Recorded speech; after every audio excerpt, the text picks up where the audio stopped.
বেরিয়ে পড়লাম আমাদের বুড়ো শিবতলার দিকে।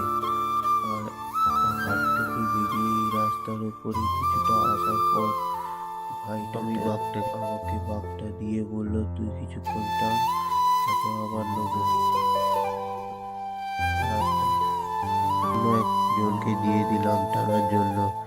এমন করে সবাই মিলেমিশে অল্প স্বল্প করে বাঘটাকে টানতে টানতে অনেকটা কাছাকাছি চলে আসলাম। তারপর আবার কিছুটা বাঘ টেনে সোজা পৌঁছে গেলাম বুড়ো শিবতলায়। আর এখানে এসে দেখছি